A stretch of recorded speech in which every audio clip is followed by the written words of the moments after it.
আচ্ছা কোনছে আল্লাহ বড় না মানুষ বড়? ধরো গাদা, তুই কার হাতে কার জোড়া দেশ? কুড়ায় আল্লাহ আর কুড়ায় মানুষ। যেটা কবার কইছে ওইটা কন। আল্লাহ বড় না মানুষ বড়?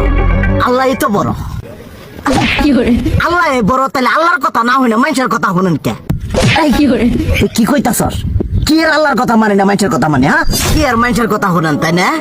আমনে যে ওই দিনকে ডায়াবেটিসের রোগ নিয়ে যে হাসপাতালে গেলেন, ডাক্তার আপনার কত কিছু খাবার না করলো, সব কিছু না খাই এখন চলতেছেন।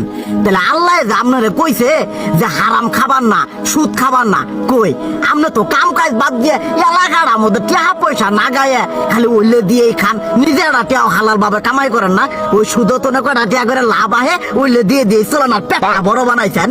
শুনেন একটা কথা কই, হারামের কোনোদিন আরাম নাই। হালাল পথে রুজি রোজগার করেন, প্রয়োজনে এড়া বেলা কম খায়েন, তাও শরীর পিণ্ডও ভালো থাকবো, কোনো রোগ বেদও হবো না, আরামও পাবেন, আল্লাহও খুশি থাকবো। তুই আমার এইভাবে বুঝাবি আগে কইলি না কে?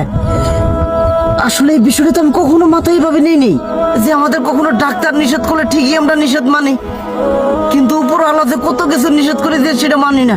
আর এই যে হারাম পথে টিয়া পয়সা কামাই করতেছেন, শরীরের মধ্যে দুনিয়া রোগ ব্যাত হয়েছে, দেখা যাইতেছে যা টিয়া হারাম পথে কামাই করতেছেন তার তো বেশি টিয়া মনে করেন জ্বলে যাইতেছে গা বেশি।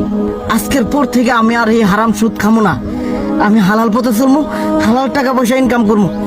এতে করে যদি একবেলা কমও খাইতে হয় তবুও খামো, তবু আমি আর এই হারাম পথে চলবো না। আচ্ছা ঠিক আছে।